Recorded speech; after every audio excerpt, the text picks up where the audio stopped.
Say what? Ain't no power like the power of the people, because the power of the people don't stop. Say what? Ain't no power like the power of the people, because the power of the people don't stop. Say what? Ain't no power like the power of the people, because the power of the people don't stop. Ain't no power like the power of the people, because the power of the people don't stop. Say what? Ain't no power like the power of the people, because the power of the people don't stop.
People not profit. People not profit. People not profit. People not profit. People not profit. People not profit.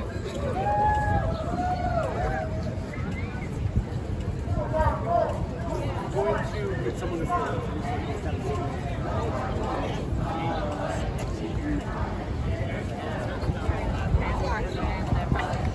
wow.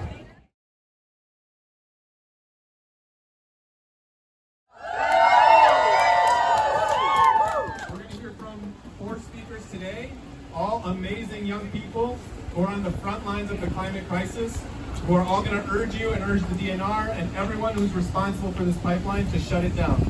First, we're going to hear from Zanthi Salman, who is a student at Madison Country Day School and a leader for the Dane County Youth Environmental Committee. So everyone, please give a warm welcome to Zanthi.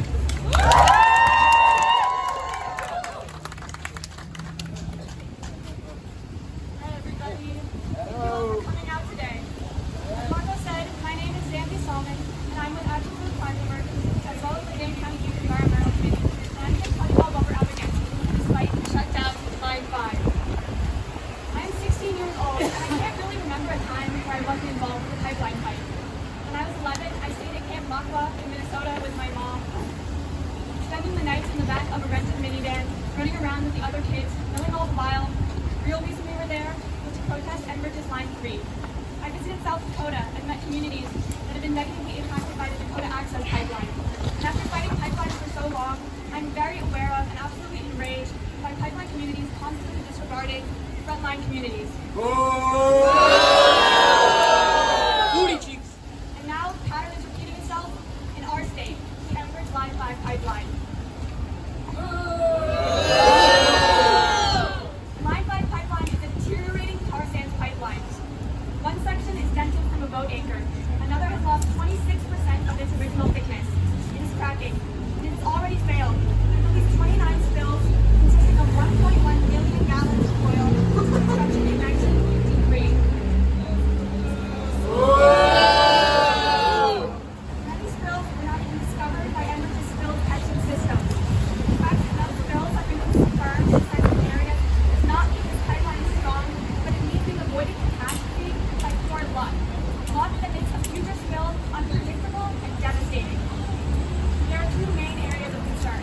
The first is the Bad River Native American Reservation in northern Wisconsin, another community disregarded by the fossil fuel industry. Here, 12 miles of the pipeline put this community and any species living on the reservation at risk of contaminated water. The second is the Mackinac Straits, where the pipeline runs underwater where Lake Michigan and Lake Huron connect. This one, I think, is simply shocking. They have left an unprotected 70-year-old pipeline in one of the most vulnerable areas in the Great Lakes, where the currents which disperse the oil spilled to 47 species of concern and 100 square miles of unique habitats, where only 30% of the spill can be recovered after spending billions of our taxpayer dollars.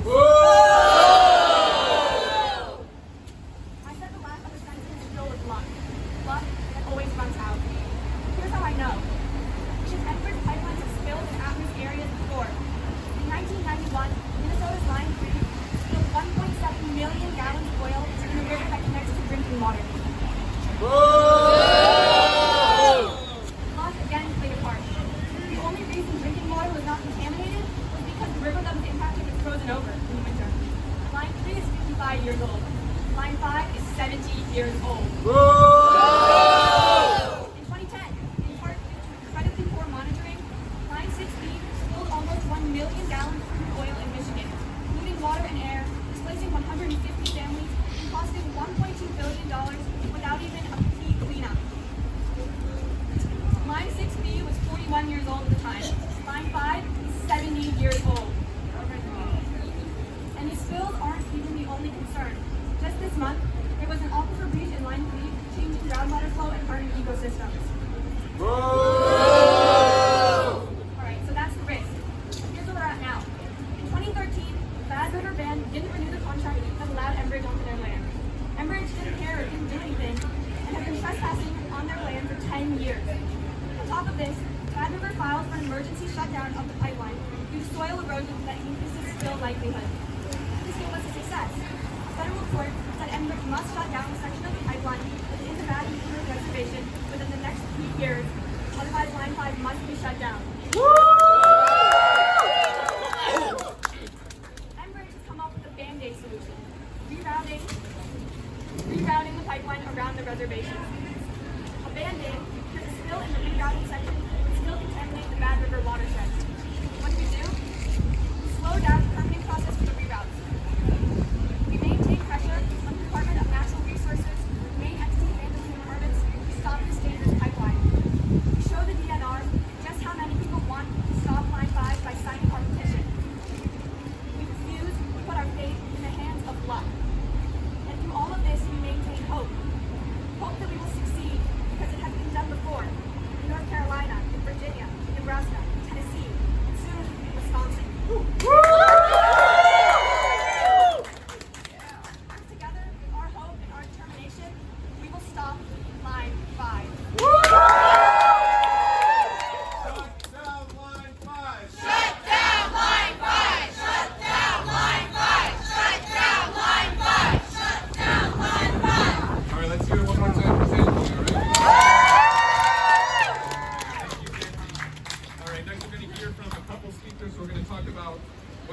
Another huge risk from this pipeline is contaminated water. So we're going Consistent housing and sanitary sewage and waste disposal. And Native Americans and people of color are always the ones who have no choice but to have the pipeline run through their backyards. I want to make this very clear for all of you fossil fuel executives who care more about oil and money than you do about the planet. Native land and people should not be sacrificed for oil pipelines. And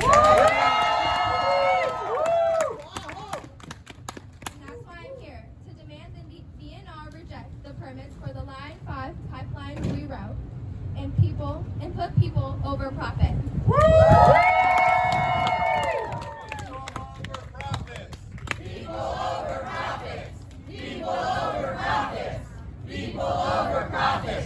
All right, one more time for Amir, everybody. One more time. Next, we're going to hear from Jadiel, who is an ACE Action Team leader and who also won the Milwaukee 2023 Green Student of the Year. Please give it up for Jadiel. Yeah.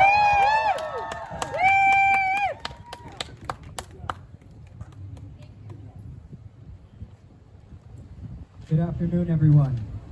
As you may know, my name is Jerio Ramos, and I am the ACE Action Team lead at Pius High School in Milwaukee. It is so amazing to see you all here today on such a momentous occasion.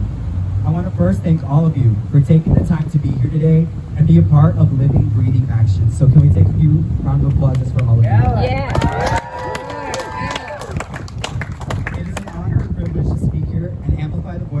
fellow youth who are pleading for an end to this climate crisis, an end to fossil fuel dependency, destructive oil pipelines, and an end to the chaos that our planet is inflicting on us due to our human greed.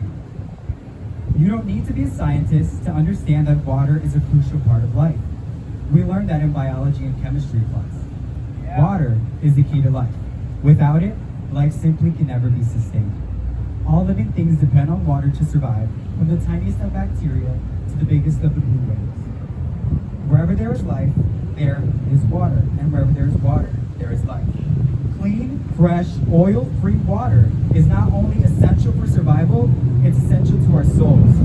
Cultures around the world equate water with and energy, incorporating it with spiritual practices and experiences. We don't just need it. Our existence itself depends on it. It's unfathomable to think of a life without clean, usable water. And because water is so important, one would think that the water is sacred right to all. Yet here we are, fighting to protect 3 of the 5 Great Lakes of the world, because executives at Enbridge don't care about you or me or our water.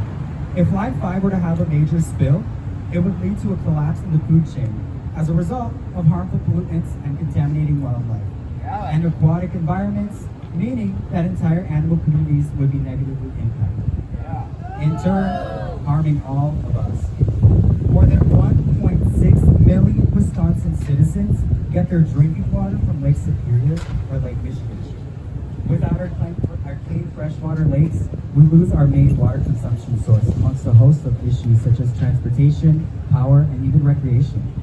I want to make this very, very simple for the Wisconsin DNR. Millions of people drink this water. If a spill were to happen, that spill is on you. If fish die because of an oil spill, those deaths are on you. If people are poisoned by oil-contaminated water, their medical bills are on you.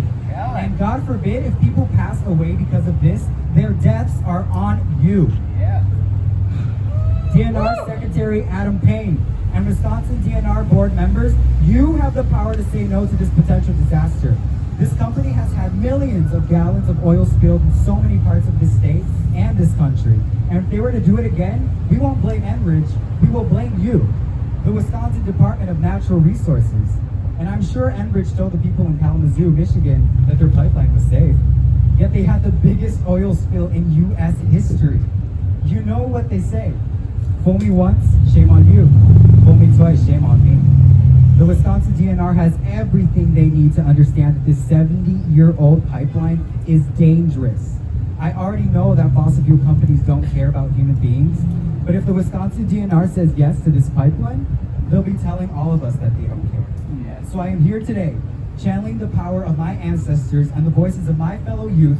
Wisconsin DNR, do the right thing. We are urging you, demanding you, and begging you to shut down the Line 5 pipeline.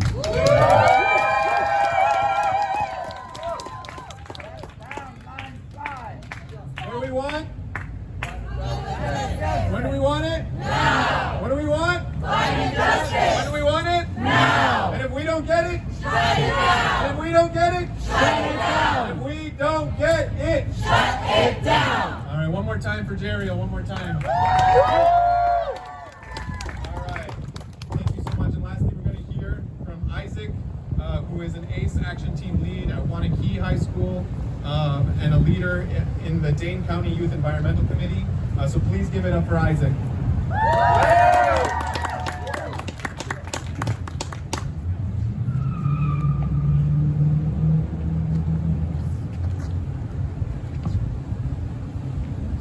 Good morning, I'm Isaac Drangsmith from Action for the Climate Emergency, but more importantly, a high school student in Wisconsin.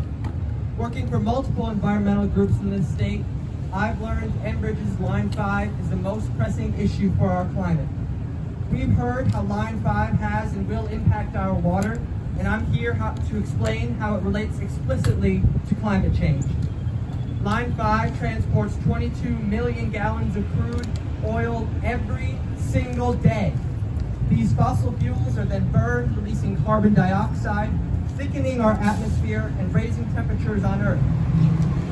Climate change then brings a host of new problems, such as drought, which we've seen this summer and years past, or flooding, which caused an estimated $150 million in damages in Dane County alone in the year 2018. Climate change has been a large player in forest fires in Canada, affecting our air quality for a large part of this summer. Yeah. Line 5 doesn't stop a single time in Wisconsin, meaning we're taking all of these risks for a pipeline that doesn't heat Wisconsin homes or fuel our cars. Keeping this pipeline alive much past its expected lifetime keeps our beautiful state and country in the year the pipeline was built, 1953, while others move on from a fossil fuel powered world. As a teen here in Wisconsin, climate change will become an enormous battle for me and my peers as we grow up. As children of farmers, lumbermen, and businessmen, our families will no doubt be affected by violent and unexpected storms, natural disasters, or extreme temperatures. Our parents' livelihoods and one day our own will be at risk because we refuse to adjust our energy sources. Standing here at the DNR and the farmers market, a place with so many of my own memories and so many small businesses, I can only want to protect what makes Wisconsin, Wisconsin. If for some reason the DNR approves this pipeline, I can promise you all of us teens here and thousands more across this state will work tirelessly to make sure Line 5 national permits are not approved. We are ready and willing to work every day of our lives to end climate change, even though we shouldn't have to. No matter the outcomes of this fight, we will find a way to keep it going. That's why I'm excited to announce the launching of ACE's Rigged campaign, where we're focusing our efforts on shutting down oil and gas operations all around the country by taking this fight to the multi-billion-dollar insurance companies who are refusing to insure homes but will insure these pipelines and the U.S. consumers. And abandoning the people in the wake of the disasters like the Line 5 spills. So on behalf of the young people of our state of Wisconsin, we ask that the DNR stop Enbridge's Line 5 pipeline. This is for the sake of our futures. But we also want to warn Enbridge's executives themselves. No matter what the DNR decides, we assure you we will find a way to shut down this pipeline. Thank you. What do we want? When do we want it? Now! And if we don't get it? Shut it down! And if we don't get it? Shut it down! All right, thank you all so much. One other round of applause for all our speakers. Thank you to the press. Thank you so much for coming. Thank you everyone who came, all of our brave protesters, and all of you who bring so much wisdom and knowledge with you. We thank you all, and we hope to see you very, very soon, because this fight does not end here. It does not end today, but we will do everything we can, just like Isaac said, to shut down this pipeline. All right? Thank you, everybody. Thank you.